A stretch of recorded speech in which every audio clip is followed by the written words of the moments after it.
Bab 13, namanya Andreas. Setelah mendengar cercaan tersebut, Monica langsung memeluk tangan Yosef dan berkata dengan manja, "Sayang, lihat mereka berdua.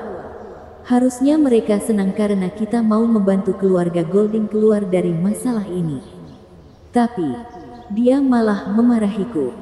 Padahal semua ini demi kebaikan kita semua. Aku juga dengar tentang pesta itu. Semua orang penting di Alverton akan datang. Jika keluarga kita bisa ikut berpartisipasi dalam pesta tersebut, pasti akan ada banyak keuntungan yang bisa kita dapatkan. Bu, ini kesempatan emas yang tidak boleh kita sia-siakan," ujar Yosef dengan penuh semangat. Nenek Teresa tampak setuju mendengar penjelasan Yosef dan segera berkata, "Yosef, jelaskan apa maksudmu, Bu." Pendapat Monik sangat tepat. Menurutku, cara terbaik untuk menyelesaikan masalah ini adalah dengan mencari tahu akar masalahnya. Kita harus lebih hati-hati dan jangan sampai membuat Sander makin marah. Selama masih ada kesempatan, kita harus segera mengirim seseorang ke kediaman keluarga Vanderbilt agar bisa memperbaiki hubungan kita dengan mereka, ujar Yosef. Grace tampak sangat cemas, terutama saat melihat sang suami hanya diam saja dan tidak bisa membela putrinya. Dengan nada tinggi dan gestur yang tegas, dia maju selangkah sambil memprotes, "Bu, aku sependapat bahwa memperbaiki hubungan dengan keluarga Vanderbilt adalah langkah yang tepat. Tapi, aku tidak bisa menerima keputusan untuk mengirim putriku ke kediaman keluarga Vanderbilt tanpa persetujuan darinya. Jika keluarga Golding mengambil inisiatif untuk meminta maaf, bukankah hal itu sama saja dengan mengakui kesalahan yang terjadi semalam? Citra keluarga kita akan tercoreng dan tidak ada yang tahu apakah keluarga Vanderbilt masih akan melanjutkan pertunangan ini atau tidak. Meskipun pertunangan ini tetap dipertahankan, bagaimana Emma bisa menjaga harga dirinya di depan keluarga Vanderbilt? Bagaimana dia bisa menjalani hidup dengan tenang?" Nenek Teresa mengamati situasinya dan mengakui adanya kebenaran dalam perkataan anaknya. "Lalu, apa usulanmu?"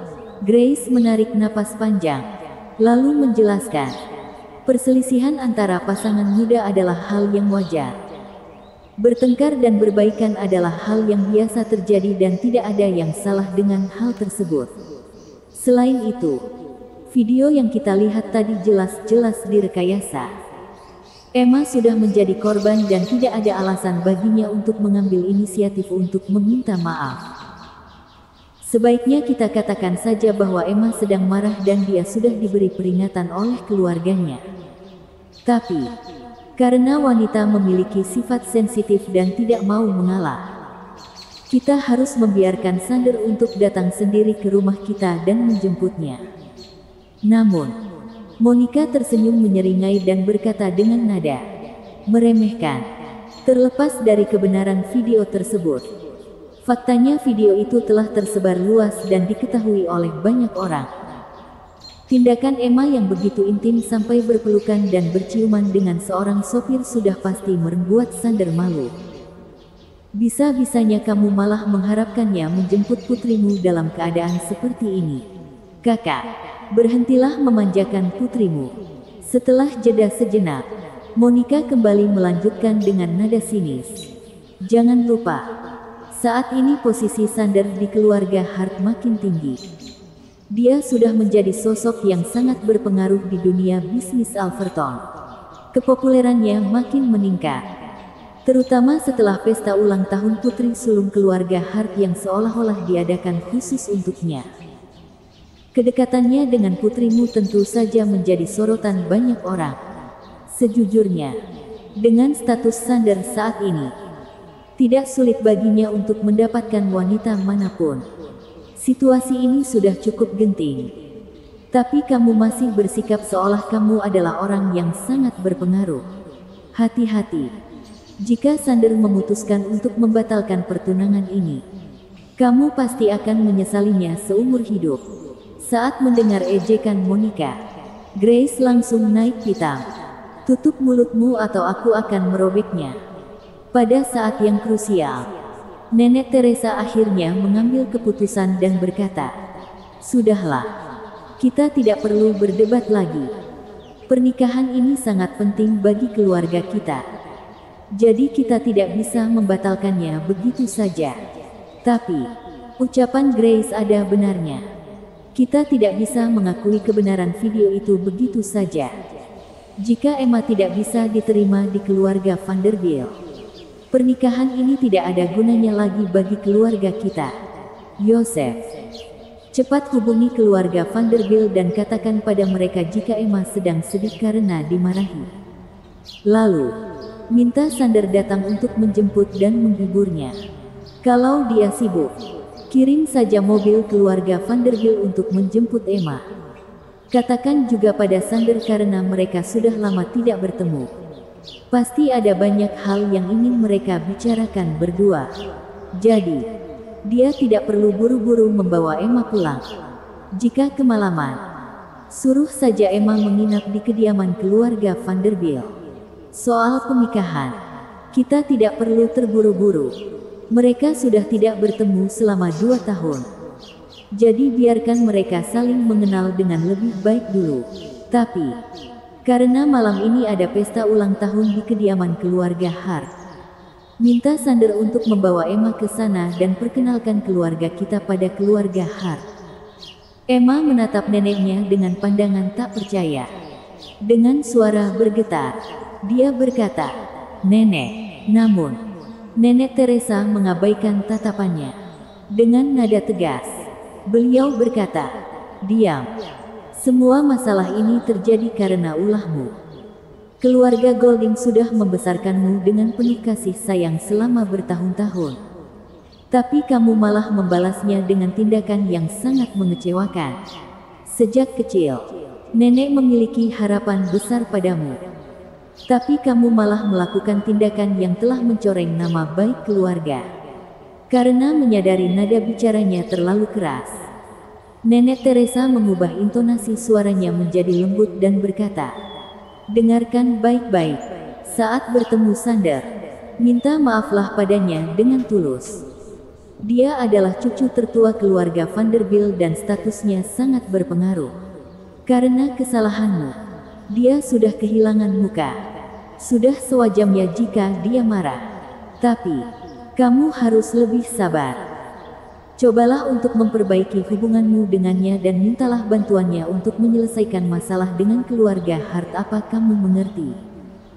Emma merasakan kesepian dan keputusasaan yang mendalam. Dia telah bekerja keras demi keluarga Golding selama bertahun-tahun.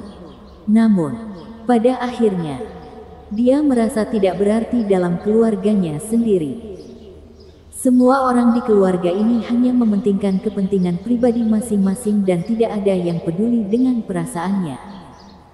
Andreas yang bukan anggota keluarganya bahkan jauh lebih peduli padanya.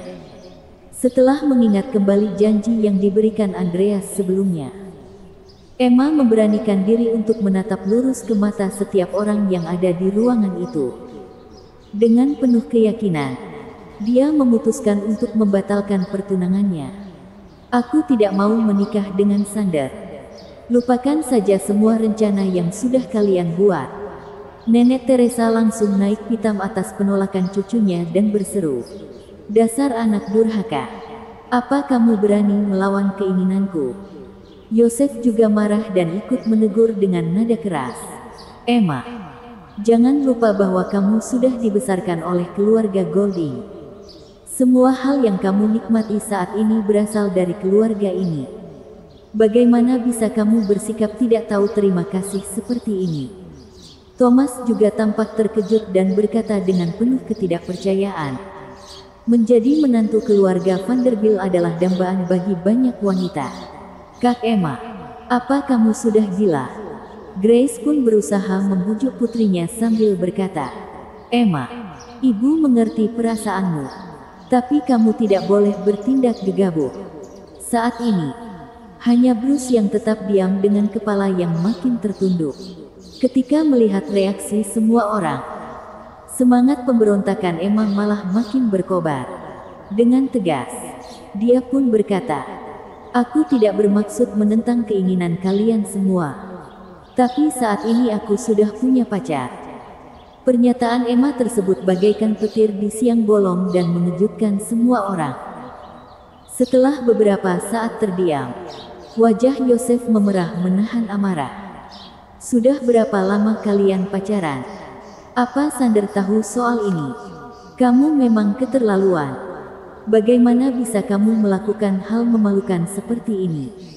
Apa masih ada hal lain yang kamu sembunyikan dari kami? Cepat jawab." Grace tampak sangat terpukul dan tidak percaya dengan pengakuan putrinya. "Emma, apa yang baru saja kamu katakan? Sejak kapan kamu memiliki pacar? Apa kamu serius?" Saat melihat putrinya tetap diam, dia pun berjalan menghampirinya dan mengguncang tubuhnya. Dengan nada penuh harapan, dia kembali berkata, "Emma, jangan bohong pada ibu. Siapa pria itu? Bagaimana latar belakang keluarganya? Dari mana asalnya? Ibu percaya dengan pilihanmu. Tapi apa dia lebih baik dari Sander?" Emma menarik napas panjang dan menjawab dengan tenang, "Bu, tidak perlu banyak tanya soal pria itu. Dia hanya orang biasa. Aku tidak mengetahui secara pasti latar belakang keluarganya dan tidak tahu juga apa dia bisa mengatasi masalah ini. Tapi dia berjanji akan membantuku menyelesaikan masalah dengan keluarga Hart. Dia juga menjanjikan kesempatan kedua padaku. Karena saat ini tidak ada pilihan lain. Jadi aku memutuskan untuk mengambil risiko ini." Monica tampak ragu, lalu berkata, "Orang biasa? Bagaimana mungkin orang biasa bisa menyelesaikan masalah dengan keluarga Hart?" "Emma, sepertinya kamu sudah ditipu." Tiba-tiba, seolah-olah menyadari sesuatu, dia pun langsung menutup mulutnya dan berseru, "Apa pria yang kamu maksud adalah sopir yang ada di dalam video itu?" Emma menatap mereka semua dan berkata dengan tegas, "Ya, sopir itu yang aku maksud. Namanya Andreas." Bersambung. Bab 14, Tidak Tahu Malu. Grace merasa dunia seakan runtuh di hadapannya. Tubuhnya lernas dan tak berdaya. Untungnya, Bruce sigap menahannya agar tidak jatuh pingsan. Thomas tampak kalut dan berkata dengan penuh ketakutan, "Tamat sudah riwayat kita. Kita semua akan hancur. Sander pasti akan membunuh kita." Nenek Teresa tampak pucat pasi dan tubuhnya germetar hebat. "Dasar anak durhaka. Kamu sudah mencemarkan nama baik keluarga." Monica segera berlutut di hadapan Nenek Teresa dan berusaha memanas-manasi keadaan dengan berkata, "Emma, lihatlah apa yang sudah kamu lakukan. Kamu membuat nenek marah besar. Cepat akui kesalahanmu." Yosef pun kembali menggebrak meja dan berteriak, "Emma, cepat berlutut." Emma tertawa sinis, lalu dengan bangga membalas, "Untuk apa? Menangnya kesalahan apa yang kulakukan?" Yosef makin naik hitam dan berseru dengan penuh amarah, "Kamu baru saja mengakuinya sendiri dan masih berani bertanya padaku apa kesalahanmu? Dasar tidak tahu malu." Emma menyeringai dan bertanya, "Siapa yang tidak tahu malu? Aku selalu menjunjung tinggi ajaran keluarga dan menjaga kesucian diri. Sebelum Andreas, aku bahkan tidak pernah membiarkan satu orang pria pun menyentuhku." "Om Yosef, bagaimana bisa kamu menyebutku tidak tahu malu? Emma, kamu sudah bertunangan. Bagaimana bisa kamu mengatakan dengan mudahnya bahwa sopir itu adalah pacarmu? Sungguh memalukan," teriak Yosef dengan penuh amarah. "Om Yosef, kamulah yang sebenarnya memaksakan pertunanganku dengan Sander hanya karena ingin mendapatkan keuntungan dari bisnis. Kamu menjualku demi uang," balas Emma dengan tegas. "Awalnya, aku bisa menerima pertunangan itu demi nama baik keluarga kita. Tapi, apa Sander benar-benar menganggapku sebagai tunangannya? Keluarga Vanderbilt bahkan tidak pernah mengadakan acara pertunangan yang resmi. Tidak ada cincin, tidak ada pesta. Bahkan pengumumannya pun hanya dari keluarga kita saja. Jadi, apa gunanya pertunangan ini? Hanya untuk menutupi perbuatan buruk Sander yang suka berselingkuh. Selama ini, ada banyak wanita yang hamil karena dia. Kenapa waktu itu Om Yosef tidak membelaku dan tidak menuntut keadilan untuk? Yosef terdiam dan tidak tahu harus berkata apa. Emma memandang sekeliling ruangan dengan penuh kemenangan. Memangnya kenapa jika dia hanya seorang sopir? Saat di bandara, aku menjadi sasaran cemoohan dan fitnah tanpa alasan yang jelas.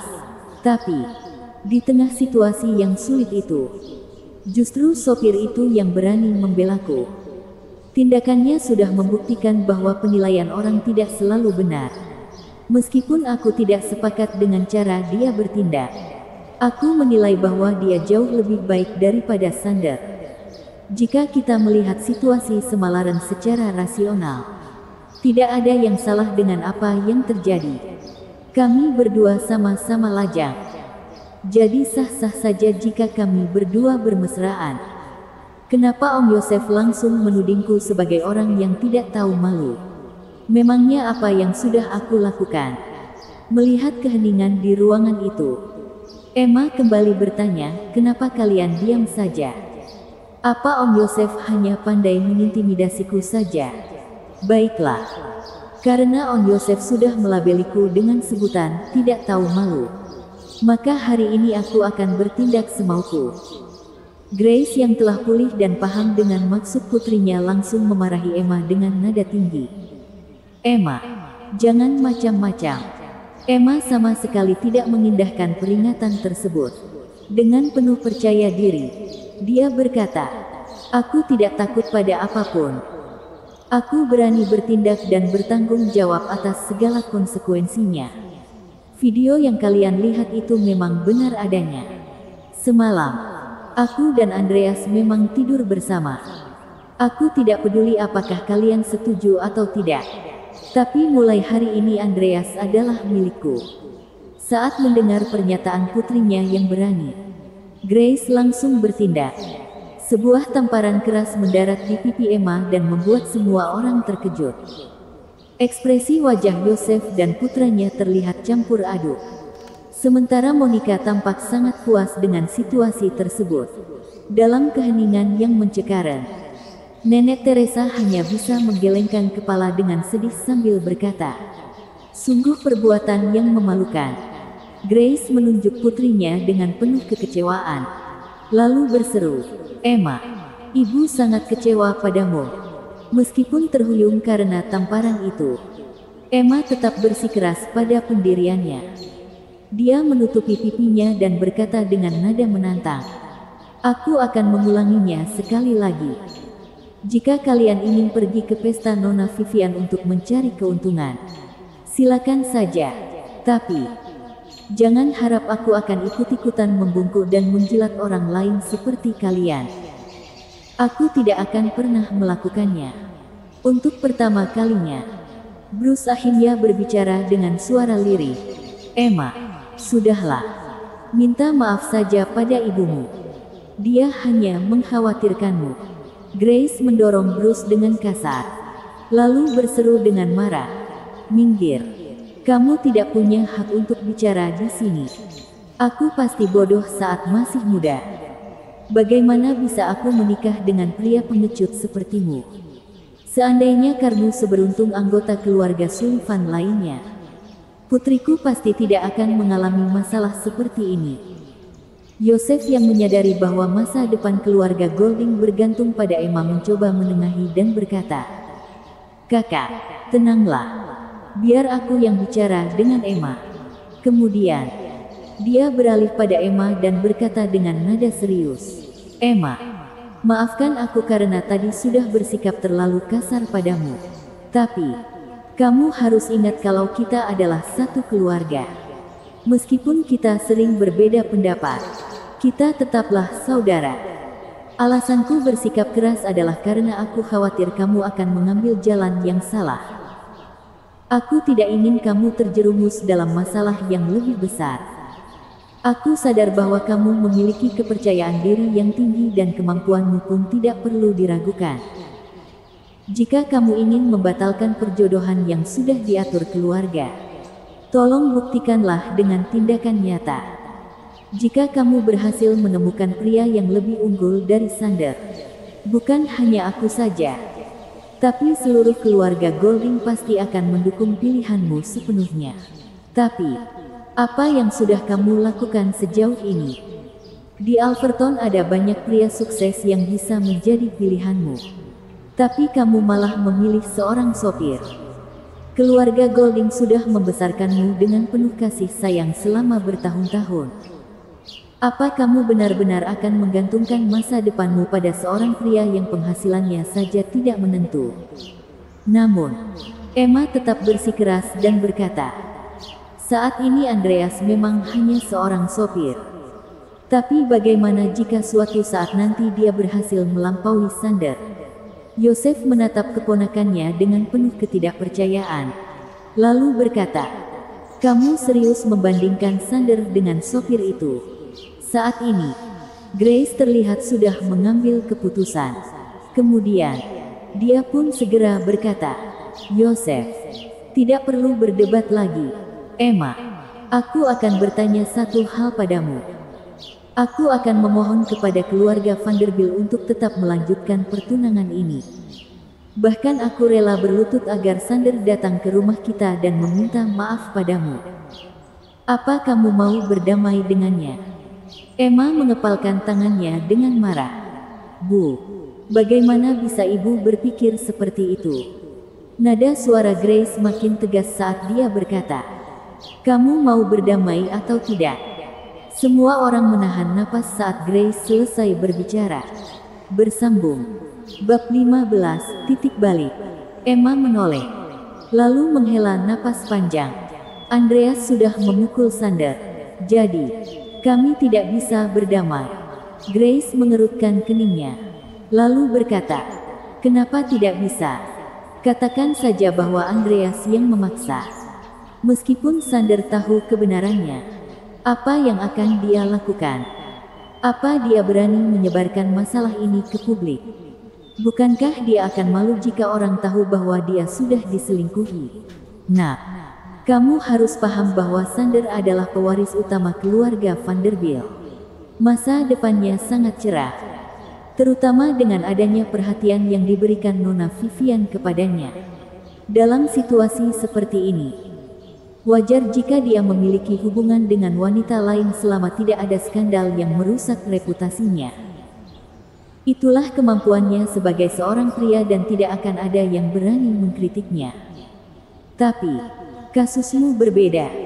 Selama kamu masih terikat sebagai tunangannya, tidak masalah jika keluarga Vanderbilt mengakui hubungan kalian atau tidak.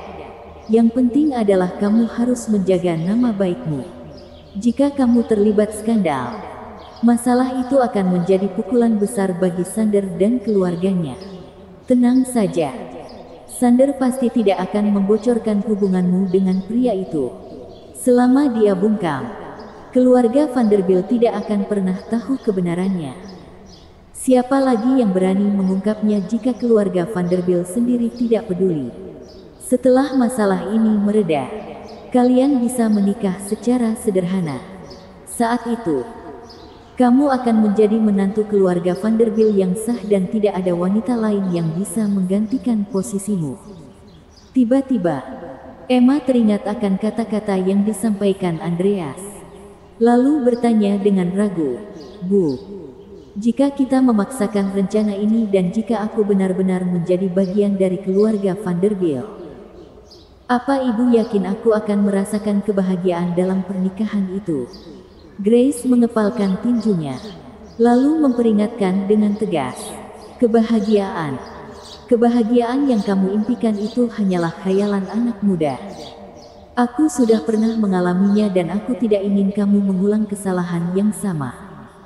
Sebagai ibumu, aku tidak akan membiarkanmu terjebak dalam kisah cinta yang bisa menghancurkan masa depanmu. Emma langsung tersadar dan bertanya dengan ragu, lalu, bagaimana nasib Andreas? Jika aku melimpahkan semua kesalahan ini padanya, apa ibu yakin Sander akan melepaskannya? Emma, ingat baik-baik bahwa Andreas hanyalah seorang sopir. Hidup dan matinya bukanlah tanggung jawabmu. Jangan harap Sander akan melepaskannya begitu saja.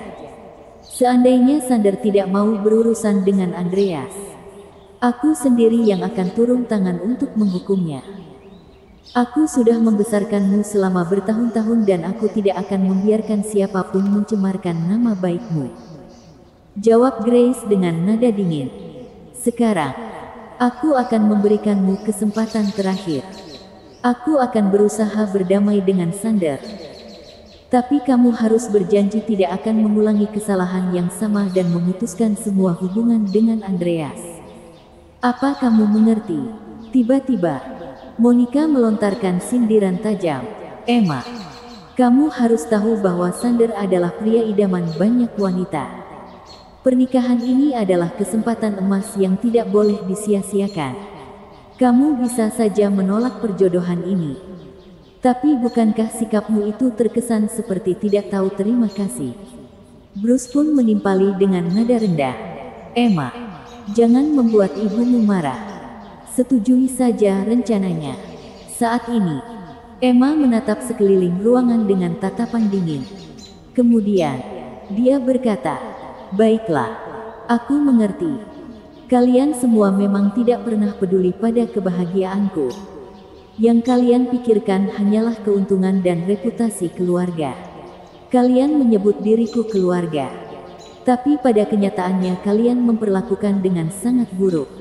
Andreas yang bukan siapa-siapa justru bisa bersikap baik padaku." Wajah Grace berubah jadi muram saat dia bertanya, "Apa maksudmu?" Emma mengambil sikap tegas, lalu berkata, "Aku bertanggung jawab penuh atas kejadian semalam. Andreas tidak bersalah dan dia hanya terjebak dalam situasi tersebut. Semua masalah ini bermula dari kesalahanku. Sander bisa melakukan apapun padaku dan aku tidak akan melibatkan keluarga Golding dalam masalah ini. Jadi, aku ingin menegaskan bahwa aku tidak akan pernah bersama Sander. Aku hanya ingin hidup bersama Andreas." "Emma," seru Nenek Teresa dengan suara bergetar sambil menunjuk cucunya. "Keluarga Golding sudah membesarkanmu dengan penuh kasih sayang selama lebih dari 20 tahun. Bagaimana bisa kamu tega mengkhianati kepercayaan kami dengan memilih hidup bersama pria yang tidak jelas asal-usulnya? Perbuatanmu ini mengingatkanku pada sikap ibumu pada masa lalu. Kalian berdua sama saja. Tidak memiliki ambisi dan tidak tahu berterima kasih. Kalian berdua hanyalah beban bagi keluarga Golding." Tanpa memberi kesempatan pada Emma untuk membela diri, Nenek Teresa langsung memerintahkan, "Yosef, cepat hubungi Sander. Emma tidak memiliki hak untuk menentukan masa depannya sendiri. Keluarga Golding sudah memutuskan bahwa dia harus menikah dengan Sander." Monica menyeringai, lalu berkata dengan sinis, "Bu, dengan status dan kekayaan Sander saat ini, apa penurut ibu dia masih tertarik pada seorang wanita yang pernah memiliki hubungan dengan pria tidak jelas asal-usulnya?"